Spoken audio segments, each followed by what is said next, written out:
tengo el honor de compartir historias presentes de la vestimenta en el Museo Uruguayo de Egiptología. Estamos aquí en el Museo de Juan José Castillos, junto a una escultura realizada por un canadiense que se inspiró en la belleza de Nefertiti, ese gran amor de Akenatón,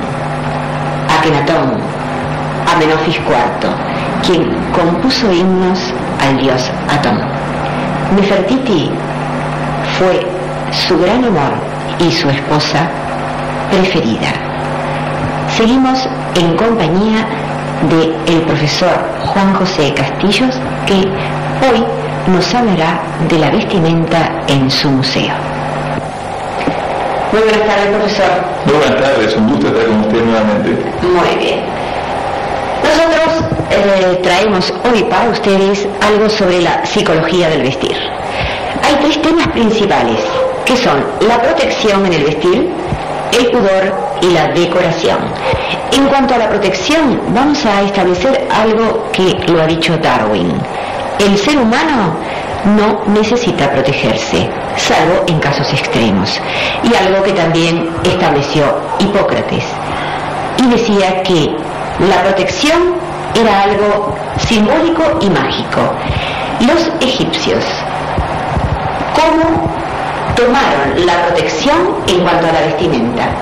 Bueno, yo pienso que uno de los principales motivos por el cual los egipcios usaban vestimenta, creo que era protección. El pudor quizás entró dentro de las consideraciones de los egipcios, pero la protección creo que fue el principal, debido a que uno piensa que Egipto, por ser un clima cálido, no necesita mucha protección desde el punto de vista de la vestimenta, pero eso no es así. Para cualquiera que haya visitado Egipto puede ver que el clima varía, la temperatura varía muchos grados del día a la noche, y aún en pleno día los egipcios, acostumbrados al clima cálido, en el invierno egipcio, que para nosotros es una temperatura de verano, andamos con un short y una camisita y nos morimos de calor, los egipcios los vemos sobre todo con bufanda y con suéter.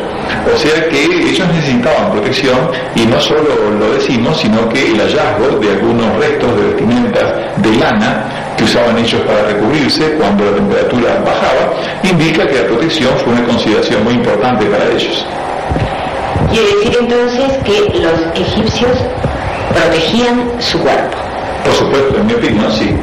Y en cuanto al pudor, en las distintas civilizaciones a través de la historia de la humanidad, el pudor se ha tomado como algo con respecto al sexo.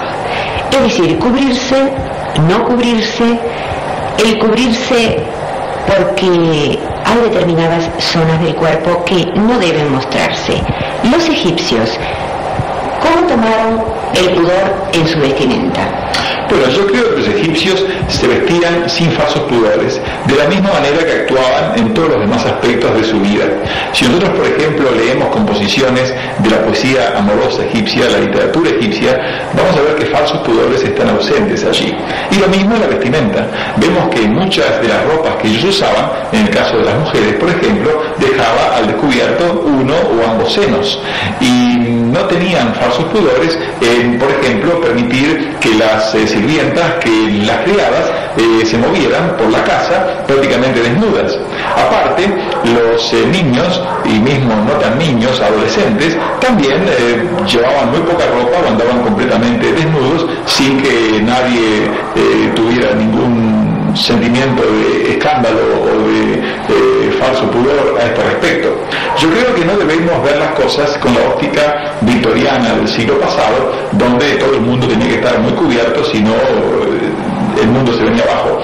Los egipcios tenían una óptica completamente distinta, estaban orgullosos de la belleza del cuerpo, de ese cuerpo que los dioses habían hecho a la perfección, y no tenían ningún problema en mostrarlo, preferiblemente insinuarlo más que mostrarlo, pero no tenían falsos pudores, en mi opinión. La mayoría de los trajes de las mujeres egipcias eran de telas translúcidas y además muy pegados al cuerpo. ¿Qué significaba, dejando el pudor, qué ¿Qué significaba esas telas translúcidas y esos trajes tan pegados al cuerpo? Bueno, en mi opinión, no solamente eran translúcidas por un motivo de insinuación sexual, probablemente, que estoy seguro que lo había ese elemento, sino también por el clima caluroso de Egipto. La vestimenta en general no tenía que ser muy gruesa. Y el lino que se conoce de Egipto llega a tener una trama tan fina que es casi como una gasa, como una seda. Algunos fragmentos de lino encontrados en algunas tumbas son de una fineza, de una delicadeza tal que se aproximan a la seda. Por lo tanto, uno de los motivos es las condiciones climáticas de Egipto, y otro motivo es quizás la función de hacer más atractiva a la persona para el sexo opuesto, probablemente, y vemos que en todas las culturas, en todas las civilizaciones, se ha comprobado que un vestido insinuante es mucho más atractivo que la desnudez total. Por lo tanto, eso quizás sea la clave para la pregunta que usted me hizo. Perfecto. Dentro del museo, ¿usted puede mencionar alguna de las riquezas que realmente representen lo que usted acaba de decir? Por supuesto que sí. En este momento, por ejemplo, estamos viendo un fragmento de un bajorrelieve del Nuevo Imperio que muestra a un portador de ofrendas llevando un faldín, un simple faldín que llegaba hasta antes de la rodilla, desde la cintura, y que es la vestimenta más común entre la clase trabajadora, entre los obreros, entre los plebeyos en Egipto. Vemos que el faraón también portaba ese tipo de faldín, pero